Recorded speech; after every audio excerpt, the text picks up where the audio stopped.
December 1st, 1955. Who knows what happened on that day? A woman named Rosa Parks got on a bus in Montgomery, Alabama, and broke the law because she refused to give up her seat for a white man, and that was the law. As a result of her arrest, the Montgomery Bus Company boycott began, and for months and months, black people and some white people in Montgomery refused to take the bus. They boycotted, and the bus system began losing money. Volunteers from around the country came to Montgomery and gave people free rides with their cars to help them get to work and back home. And that is what made the boycott succeed. Imagine if at that time the Congress had been dominated by segregationists. Imagine if they had passed a law making it a crime to boycott the Montgomery bus system or to support the boycott of the Montgomery bus system.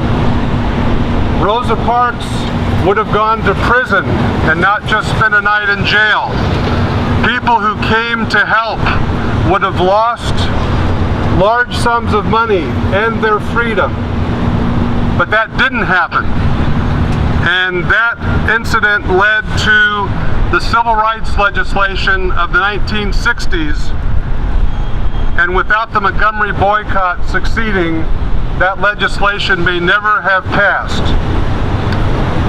Imagine now that you're in California and you're a farm worker and you're working 12, 14 hours a day in the hot sun, not allowed to take a bathroom break, and working for pennies. Cesar Chavez organized the United Farm Workers, and the success to their effort was the fact that he called for a nationwide boycott of grapes and iceberg lettuce. And people heeded the call, and the farmers began to lose money, and they finally recognized the United Farm Workers and negotiated a better labor contract with them. But if Congress had passed a law making that boycott illegal, they would have never succeeded. During the Reagan years, Nelson Mandela called for a worldwide boycott of the apartheid government in South Africa.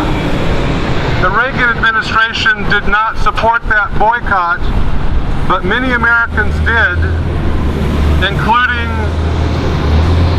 corporations such as the Ford Motor Company.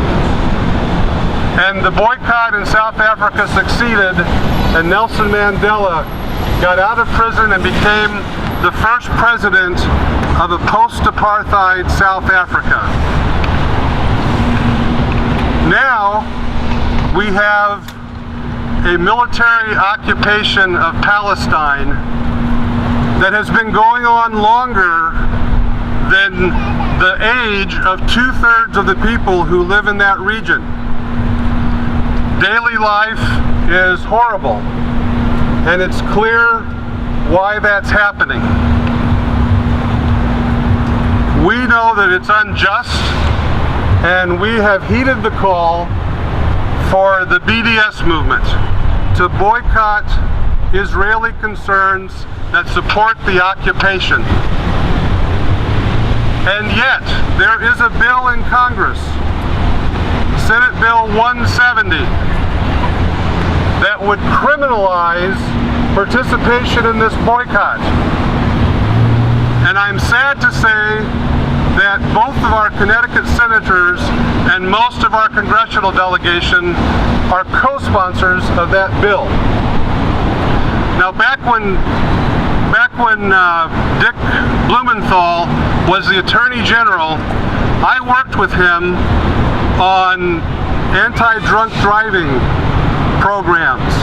I'm an emergency emergency physician, and as you can imagine, I'm very much against drunk driving. Dick Blumenthal was a hero of that movement. Later on, when we found out that some hospitals in the state, for religious reasons, were refusing to give proper treatment of rape victims who came to those hospitals, my group, with others, got a bill passed that forced all the hospitals to give the full gamut of services to those women, and Dick Blumenthal was very instrumental in getting that passed.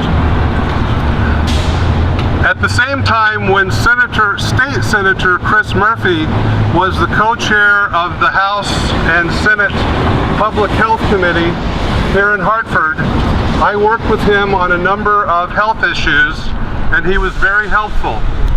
When he announced his bid to run for the Senate at the Waverly Inn in Cheshire, I was there. When he had a town hall meeting on the Affordable Care Act, I was one of the speakers. But now, both Blumenthal and Murphy are co-sponsors of this bill that would criminalize what we are doing here right now. And that is shameful. And I can guarantee you that I will do everything in my power to work against the re-election of either Murphy or Blumenthal unless they withdraw their support of House Bill 170. This is a shame. It's a blot on our country that our Congress does not recognize the humanity of the Palestinian people. I have seen that in my correspondence with the two senators who do not at all address the issue of the occupation.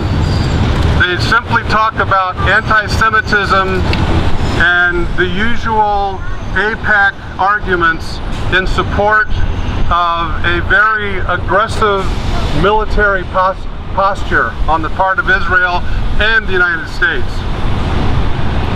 That is unacceptable, and I don't think any of us should be paying fines or going to jail for standing up as free citizens in support of our First Amendment rights to speak out on what we believe and what we know to be the right side of history.